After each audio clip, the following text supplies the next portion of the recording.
Over the past 2 years, I've played over 170 hours of Battlefield 1, and although I think it's a good game, it's time for a new Battlefield. Unfortunately, the rollout for Battlefield 5 has not done much for me. The reveal event was awful, I had my concerns about a World War II game coming right after a World War I game, and above all else, I was not a fan of the gameplay changes that were detailed by EA and DICE.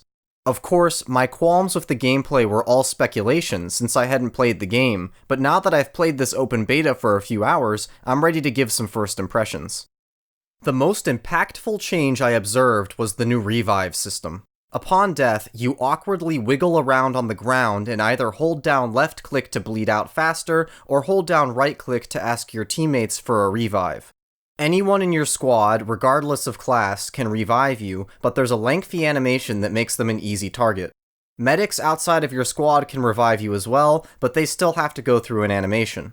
Because of these changes, revives are now uncommon. I was getting revived maybe 3 times per conquest match if I was lucky, and I only played one game where I got revived by a medic that wasn't on my squad. Revives are integral to Conquest, and with them being this pared back, the flow of gameplay is slowed down substantially. There's unintended consequences too, like how the enemy team's dead soldiers wiggle around on the ground and look a lot like someone who's prone. This leads to many, including myself, reflexively shooting downed enemies, which alerts other enemies to your presence and wastes ammo. By the way, wasting ammo is something you cannot afford to do in this game due to its limited availability. Every player spawns with low ammo reserves, and to get more, you can use the ammo crates at capture points, pick up a pack off an enemy you kill, or hope and pray that your support class teammates hook you up. This might not sound like a big deal, but playing as Assault, I was spawning with 2 magazines worth of ammo, and picking up the packs from dead enemies was giving me around half a magazine each. Health has been tweaked in a similar way as well. There's health stations at the capture points, and you can't fully regen your health. All of these changes make it difficult to stay alive, as you constantly run out of health and ammo, and I don't think they add anything to the game other than a layer of frustration. Going into this beta, my biggest concern was the new fortification system. All classes can build basic things like sandbag walls, but the support class has access to an expanded arsenal including turrets, barbed wire, and bridges. This is meant to be a counter to the destructible environments that Battlefield is known for, but I was worried that it would affect the flow of gameplay in a negative way. Ironically, it wasn't much of an issue in this beta since most players seem to be ignoring it, but based on what I saw, it still has the potential to be a nuisance. Many of the control points can be surrounded by sandbags, and to destroy them, you have to use an explosive. There's a bunch of smaller changes here as well, like the removal of sliding and the introduction of a fall animation, but the last big one is the spotting mechanic. Instead of tagging enemies, you can now leave a marker like in Rainbow Six Siege. I feel somewhat indifferent toward this change, since it can sometimes be more useful to mark an area than a specific enemy, but I did have a problem with how the marker had a tendency to visually obstruct whatever I was marking. Finally, we get to combat. I have a hard time describing it, but the gunplay in BF1 has a distinctively floaty feel to it, and while BF5 maintains that feel to some degree, it's diminished by the extremely low time to kill. Just like how I didn't find high time to kill to mesh well with Call of Duty, I don't find low time to kill to mesh well with Battlefield. Sometimes I'd go nuts and get 50 kills in a match, but being on the receiving end can feel unfair. These maps are large and open, so if you make an error or can't see the enemy, you're usually dead before you have a chance to react. Moving on to the weapons themselves, DICE decided to change up which classes get which types of weapons. Medics now have SMGs, support has shotguns, and assault has semi-auto rifles. I found this to be odd, and I have no idea why they did it. After playing a little of every class, I quickly settled on using assault, since that's the only way to use the STG-44.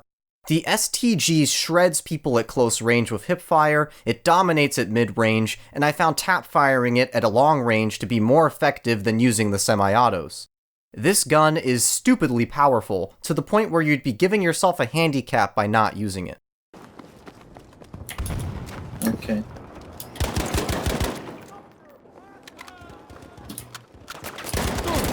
And one day it's just gonna have a glitch and it doesn't work.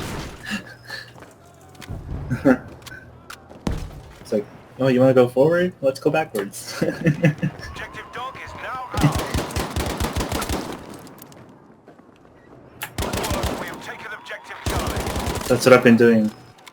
While I dislike almost all of the gameplay changes, none of them were close to being the worst part of this beta. Instead, the bulk of the misery came from how technically atrocious Battlefield 5 is in its current state, which is shocking to me considering the past 3 DICE games. Even if you hated them, the least you could say about DICE's Battlefront games and Battlefield 1 was that they looked great and ran well. In Battlefield 5, some stuff does look good, but there's a stunning amount of flat textures, poor lighting, bad animations, and ugly effects. To me, it looks considerably worse on average than Battlefield 1, and that shouldn't be possible. The game is full of glitches too, like flashing textures, overlays that cut into the actual game, and my personal favorite, broken ragdoll physics that impale dead bodies with invisible spikes. Some of the issues affect gameplay too, like this one glitch where the game thinks you're alive when you're actually dead, so you can't respawn and are forced to leave the match. One time I even saw my squad mate get stuck swimming under the map.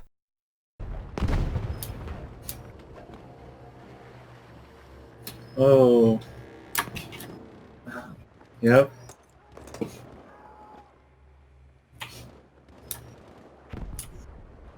The most obnoxious one has to be the headache-inducing third-person view you get put into after you die, because it's something you're forced to look at so much. In all my time playing, I never saw it work properly. My squad mate was always rubber banding all over the place. As if all this wasn't enough, the game doesn't run well either.